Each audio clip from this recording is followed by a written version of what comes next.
Assalamualaikum warahmatullahi wabarakatuh. Perkenalkan, kami dari kelompok Cinas yang beranggotakan saya Melisa Andani Putri Nasiti NIM 21441842. Saya Fadila Margareta Ayuda Tista NIM 21441843. Saya Anita Rahmawati NIM 21441868. Saya Salimora Rahman NIM 21441854. Di sini kami ingin memenuhi tugas kewirausahaan, yaitu wawancara dengan entrepreneur dan pegawai. Assalamualaikum warahmatullahi wabarakatuh. Waalaikumsalam warahmatullahi wabarakatuh. Perkenalkan, saya Fadila Margareta dari kelompok Cinas kelas sertifikasi KWU ingin mewawancara Ibu untuk memenuhi tugas kewirausahaan kami. Di sini saya bersama narasumber Ibu Iza Onirestika. Sebelumnya saya ingin bertanya, siapakah nama lengkap Anda? Nama saya Iza Onirestika. Di manakah sekarang Ibu mengajar dan dari kapan? Sekarang saya mengajar di TK Dharma Wanita 02 Tanjung Gunung. Sebelumnya saya mengajar di TK Pulung Soko, dan sekarang mutasi ke TK Dharma Wanita 02 Tanjung Gunung. Kalau boleh tahu, Ibu dari lulusan apa dan dari jurusan apa, Bu? Saya S1 Bahasa Inggris dari Perguruan Tinggi SKIP PGRI Ponorogo. Bagaimana awal Ibu bisa mengajar TK? Dulu saat saya masih kuliah, saya kan mengantar keponakan saya sekolah. Nah, di situ saya bertemu seorang guru TK dan disuruh membantu di situ. Awalnya cuma membantu, tapi pada akhirnya saya menetap di sekolah tersebut. Sebagai seorang pendidik, apa sih yang Anda ketahui tentang pendidikan taman kanak-kanak itu? Pendidikan taman kanak-kanak adalah pendidikan prasekolah di mana anak-anak itu usia 4-5 tahun. Biasanya itu dikelompokkan. Untuk TKA itu 4-5 tahun, dan untuk TKB itu 5-6 tahun. Bagaimana seharusnya belajar diberikan kepada anak TK? Nah, anak TK ini kan seorang anak-anak, jadi kan suka bermain. Kita biasanya memberi pelajaran itu dengan bermain. Jadi dengan bermain sambil belajar, anak-anak menjadi lebih senang dan lebih mudah untuk memberi atau menghafal suatu pelajaran seperti menghafal angka, warna, bentuk-bentuk itu dengan bermain. Mengapa Anda memilih profesi sebagai guru TK? Kan ada guru SMP, SMA, dan sebagainya. Suka sama anak-anak, karena kita kan kalau bersama anak-anak kita menjadi lebih happy, lebih gimana ya, perasaannya kan lebih senang. Jadi tidak sepaneng, nanti kan kalau sepaneng kan cepet tua, cepet bikin kita kan stres. Padahal kan anak-anak itu kadang kan berisik, tapi kalau kita suka dengan anak-anak, ya kita akan merasa lebih senang dengan anak-anak. Bagaimana cara mengatasi jika anak-anak saat pembelajaran sering ramai atau menangis? Nah, itu masalahnya. Kadang kan setiap guru itu berbeda. Ada yang tegas, galak gitu, ada yang sabar. Ya kita harus masuk ke dunia anak itu. Bagaimana anak itu dapat menerima belajar dengan senang. Misalnya dengan kita memberikan sebuah permainan, dengan belajar sambil bermain seperti itu, anak-anak akan menjadi lebih senang. Kalau menangis, ya kita bujuk bagaimana biar dia senang dulu,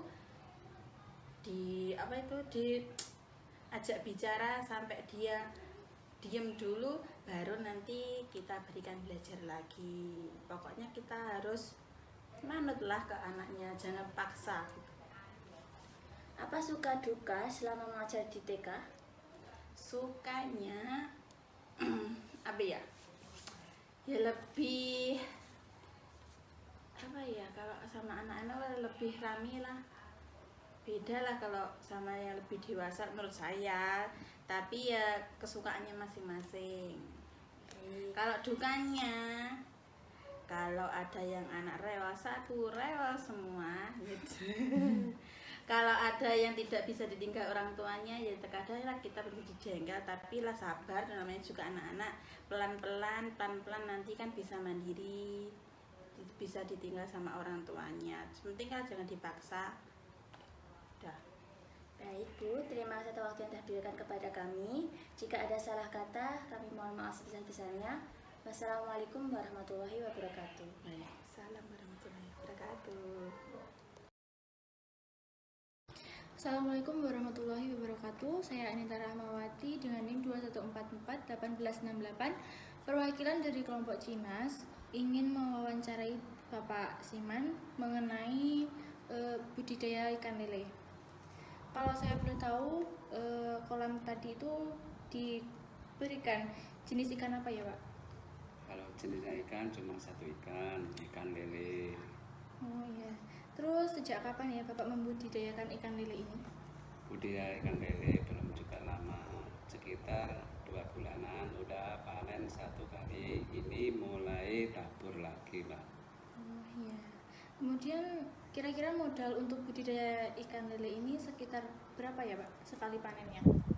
Kalau masalah modal itu tergantung dari bibit yang kita tabur. Seandainya kita itu taburnya tuh 10.000 per ribunya, per seribunya itu kalau ukuran 2-3 cm itu 75.000 per seribunya. Kalau kali 10.000 kan 750. Oh iya. Kemudian untuk prasarana dan sarana yang dibutuhkan itu apa saja untuk membudidayakan ikan lele ini? Sarana prasarana itu tergantung dari masing-masing perorangan. Ada yang kolam tanam, ada yang kolam permanen, ada yang kolam tumpang. Seandainya yang saya miliki itu kolam tumpang, itu terutama menyiapkan bambu, terus terpal, terus alas buat terpal itu pasir lembut, pasir. Ya. Kemudian orang kalau penjualannya orang biasanya beli ke sini atau dikirim kemana gitu? Itu ada tengkuannya datang ke sini, Pak. Ini kan miliknya kelompok, bukan milik perorangan lagi.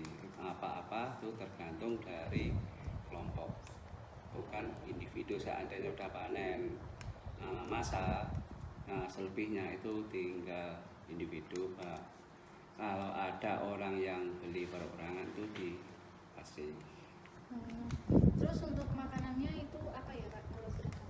Kalau makanan khusus kelompok budidaya ikan lele Bukit Semberini itu khusus pelet, nggak ada yang macam-macam, nggak boleh. Kalau untuk ikan lele sekitar 1.000 itu kira-kira membutuhkan berapa kilo makanannya? Kalau ikan lele 1.000 itu membutuhkan 3 sak, per saknya itu 30, berarti 1 kuintal kurang lebih gitu. Terus untuk penggantian airnya itu beberapa minggu sekali atau berapa hari sekali? Kalau pergantian air itu kalau pertama itu sampai 5 hari sekali. Kalau itu baru kita ya, kalau udah gede itu tinggal ngelojok kan nggak mengalir sendiri. Ya. Kemudian untuk bibit sekitar 1.000 itu kemungkinan gagal panennya berapa ya Pak kurang lebih? Kalau gagal panen sementara ini yang saya pernah saya panen kemarin itu seolah-olah nggak ada gagalnya, malah sedikit ada pemasukan. Terima kasih Bapak atas waktu yang telah diberikan. Ya, sama-sama, Mbak. Sekian wawancara dari saya. Bila ada salah-salah kata saya mohon maaf. Wassalamualaikum warahmatullahi wabarakatuh.